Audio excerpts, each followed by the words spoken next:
Good morning, dear all students. Myself, Mahesh Kumar Yadav. Today, I will discuss about cardiopulmonary resuscitation, means CPR, and basic life support, means BLS. देखिए CPR also known as basic life support most of indication है जब किसी person में cardinal science of cardiac arrest develop हो जाएं, जैसे apnoea, absence of carotid and femoral pulse. Next condition में dilated pupils हो जाएं due to lack of cerebral hypoxia condition की वजह से। तो नेक्स्ट सीक्वेंस होगा according to first aid condition मान सकते हैं, जिसमें सीक्वेंस होगा बेसिक लाइफ सपोर्ट का, जिसमें जनरली सीक्वेंस इंक्लूड किया गया है केब CAB। C मीन्स होगा कंप्रेशन, A मीन्स होगा एयरवे एंड B मीन्स होगा ब्रीदिंग। कुछ जनरल इंस्ट्रक्शंस भी है कि जब भी किसी पर्सन को CPR देना है तो वहाँ पर किसी भी टाइप का आर्टिकल्स आपके सामने प्रेजेंट नहीं होगा। बट स्पेसिफिक कंडीशन ये है जिस पर्सन को कुछ भी थोड़ा वो नॉलेज है CPR के रिगार्डिंग, तो वो बिना किसी कारणवश वहाँ टाइम वेस्ट किए पर्सन में CPR को स्टार्ट कर सकता है और पर्सन की जो भी लाइफ थ्रेटनिंग कंडीशन है उससे पर्सन को प्रिवेंट कर सकता है। कुछ इंस्ट्रक्शंस है जो उसे फॉलो करने होंगे। सबसे फर्स्ट ये होगा, जो भी कार्डियक अरेस्ट का पर्सन है उसका कंडीशन अनकॉन्शियस होगा, तो सबसे पहले उसका पल्स चेक करना है। यदि 10 सेकंड तक पल्स चेक करने के बाद यदि पल्स में किसी टाइप का फीलिंग सेंसेशन नहीं हो पाता है तो विदाउट किसी स्टॉपेज आपको CPR स्टार्ट कर देना है। नेक्स्ट कंडीशन में होगा CPR स्टार्ट मोस्ट ऑफ 3 से 4 मिनट के अंदर कर देना है, क्योंकि यदि 3 से 4 मिनट का ज़्यादा टाइम यदि आप लोग वहाँ इन्वेस्ट करेंगे तो मे भी चांस हो सकता है वहाँ परमानेंटली ब्रेन डैमेज होने के चांसेज बढ़ जाएं। नेक्स्ट इंस्ट्रक्शन आपके लिए होगा कि जब भी पर्सन को आप CPR दे रहे हैं तो पर्सन को सबसे पहले एक सख्त प्लेस पर ले जाएं और सुपाइन पोजीशन में फ्लैट सरफेस पर लिटाना है। उसके बाद पर्सन का जो भी ट्रोमेटिकली इंजरी है स्पाइन से सस्पेक्टेड तो उसे मेंटेन करना है और कंटिन्यूटी में CPR वो आपको स्टार्ट करना होगा। तो सबसे फर्स्ट हम लोग यहाँ देख लेते हैं डेफिनेशन। फर्स्ट डेफिनेशन यहाँ दे रखा है, cardiac arrest condition is characterise by complete stoppage of pumping activity of heart. Heart की जो ब्लड को पंप करने की एक्टिविटी है वो यदि कंप्लीटली स्टॉप हो जाएगी तो उसे बोला जाएगा कार्डियक अरेस्ट, और उससे पर्सन को प्रिवेंट करने के लिए जो प्रोसेस स्टार्ट किया जाएगा उसे बोला जाएगा CPR। नेक्स्ट डेफिनेशन है, cardiopulmonary resuscitation is a technique. CPR क्या है? एक टेक्निक है बेसिक लाइफ सपोर्ट की, जो कि ऑक्सीजन ब्रेन को और हार्ट को एप्रोप्रिएटली पैटर्न में पहुंचाने का काम करेगी, जिसका मेडिकल ट्रीटमेंट रिस्टोर हो जाएगा और नॉर्मल हार्ट का जो वेंटिलेटरी एक्शन है वो भी क्या हो जाएगा, स्टार्ट हो जाएगा। क्या पर्पज़ होंगे इसके CPR के? जिसमें सबसे फर्स्ट होगा to maintain blood circulation by external cardiac massage. C का मीन्स होगा कार्डियक मसाज। नेक्स्ट होगा सेकेंड स्टेप में A होगा, जिसमें होगा maintain an open and clear airway. A होगा लास्ट स्टेप में होगा to maintain breathing by external ventilation, जिसका मीन्स होगा B। तो आपके पास यहाँ ये टेक्निक है CAB।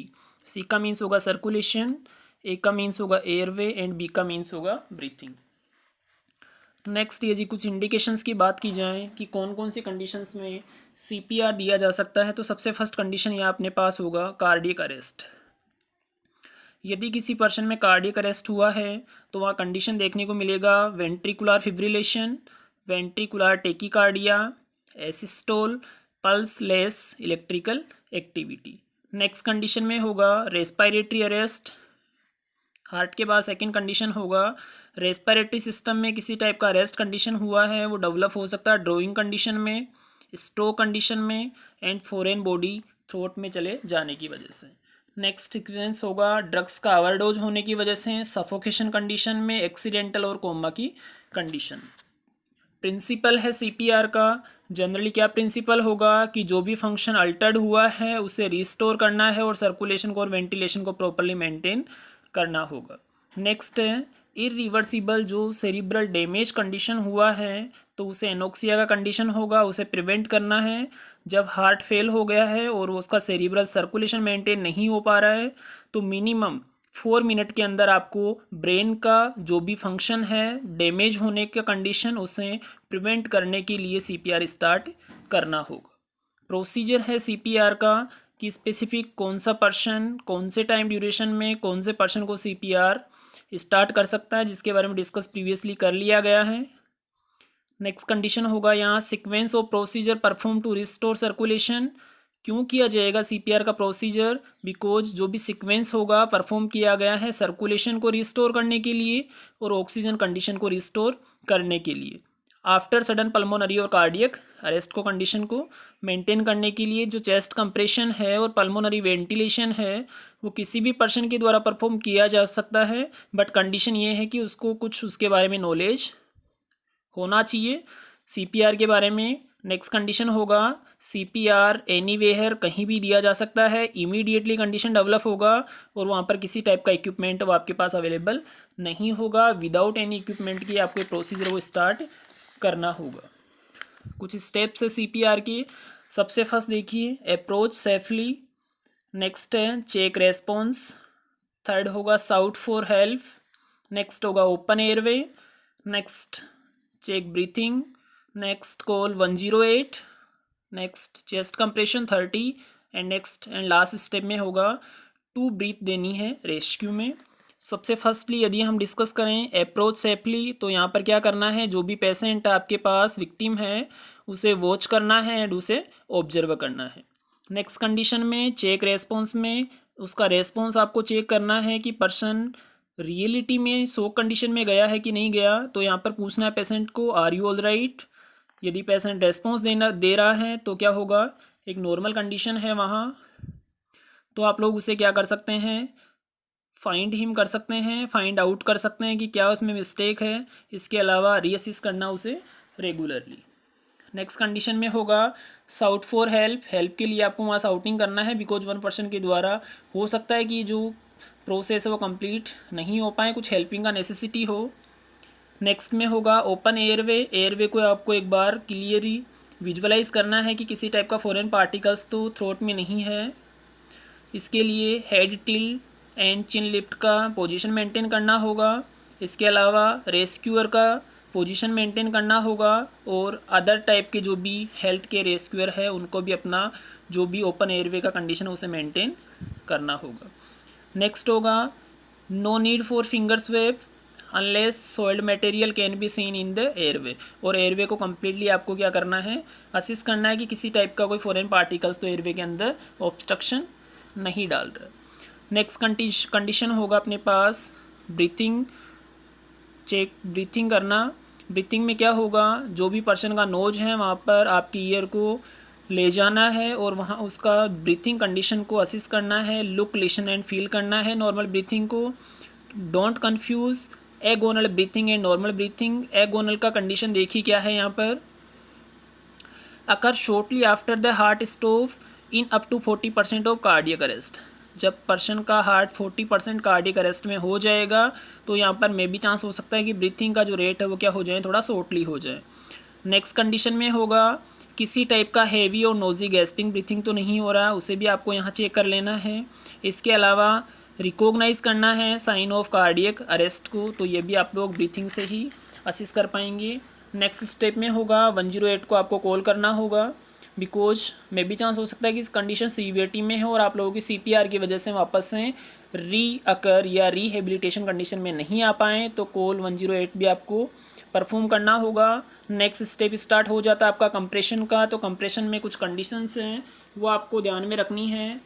पर्सन का कुछ इंस्ट्रक्शंस आप लोगों को पहले एक्सप्लेन कर दिया गया है कि फ्लैट सरफेस होना चाहिए, फॉरेन पार्टिकल्स आपको असिस्ट करने हैं। चेस्ट कंप्रेशन में स्पेसिफिक आप लोगों का जो मोस्ट कंडीशन होगा वो है कि कंप्रेशन देने हैं after check the pulse for 10 second. Compression complete हो जाने के बाद 10 सेकंड के बाद आपको पल्स भी चेक करना होगा। पल्स चेक करने के लिए पल्स का साइट होगा अडल्ट में कैरोटिड पल्स, फीमोरल पल्स, और यदि हम चाइल्ड की बात करें तो उसमें फीमोरल और ब्रेकियल पल्स, और यदि इन्फेंट की बात की जाए तो यहाँ पर ब्रेकियल पल्स असिस्ट करना होगा। यदि पल्स नहीं मिल पा रही है तो कंटिन्यूटी में आपको जो चेस्ट कंप्रेशन वो स्टार्ट करने हैं। देखिए एक बार कंप्रेशन के बारे में। Place the heart of one hand in the central of chest, place other hand on top, interlock fingers. जो भी वन हैंड है same condition, another hand put on and interlock. Compress करना चेस्ट को, rate रहेगा आपका 100 पर minute. और यदि हम डेप्थ की बात की जाए, देखिए यहाँ से कंपटीशन एग्जाम में क्वेश्चन पूछा जाता है कि चेस्ट का जो कंप्रेशन होगा वो कितने इंच का होगा। तो ये चीज़ आपको कंफर्म कर दी जाए कि यदि अडल्ट पर्सन होगा तो उसमें चेस्ट का कंप्रेशन होगा 2 इंच। ओके, काफ़ी इंपॉर्टेंट क्वेश्चन है जो कि एम्स एग्जाम में भी पूछा जा चुका है कि अडल्ट में सीपीआर में जो चेस्ट कंप्रेशन होगा उसका कितना डेप्थ होगा। तो उसका करेक्ट आंसर होगा आपका 2 इंच। और यदि बात की जाए चाइल्ड में,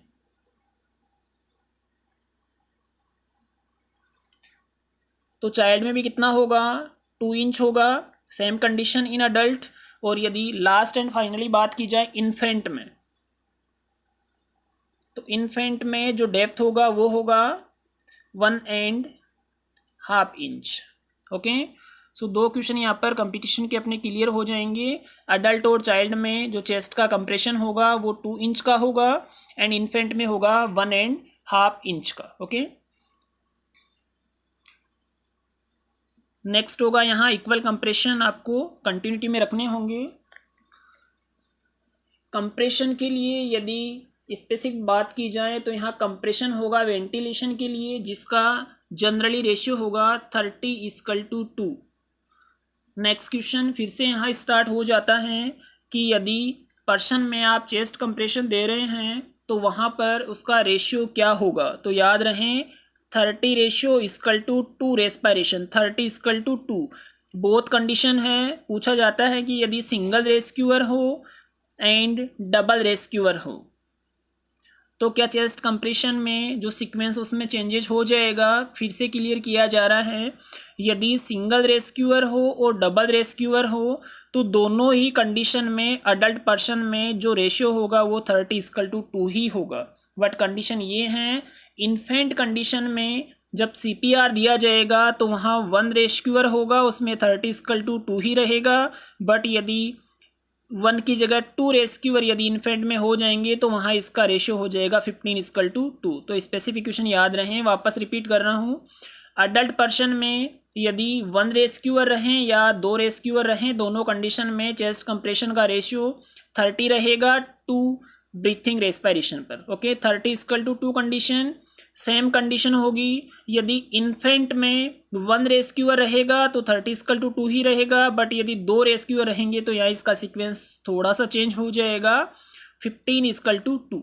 ओके, नेक्स्ट कंडीशन की बात की जाए किसके पॉसिबल कॉम्प्लिकेशंस कौन कौन से हो सकते हैं, तो देखिए सीपीआर के दौरान कुछ कॉम्प्लिकेशंस अराइज हो सकते हैं, जिसमें इंपॉर्टेंट है रिब्स फ्रैक्चर हो जाएगा, मायोकार्डियल इंजरी होने के चांसेस बढ़ जाएंगे, लीवर इंजरी होने के चांसेस बढ़ जाएंगे, हीमोथोरैक्स हो सकता है, नेक्स्ट डायाफ्राम इंजरी हो सकती है और कोरोनरी वेसल्स में भी इंजरी हो सकती है।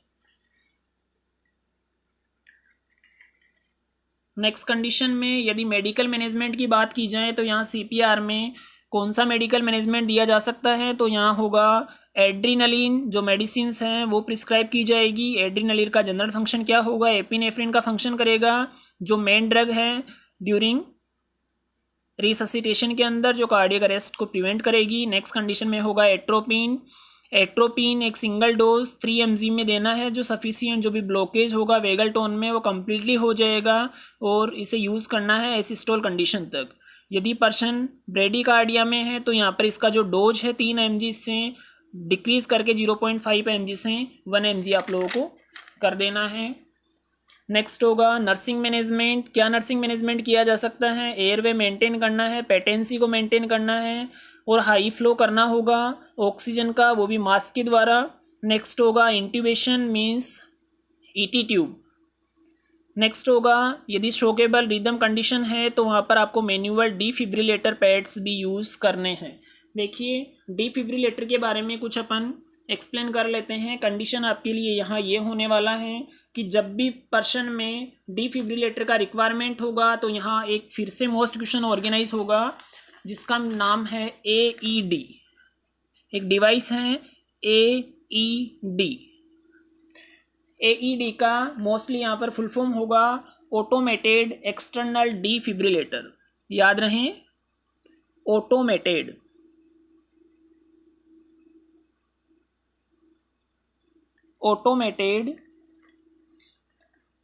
External defibrillator.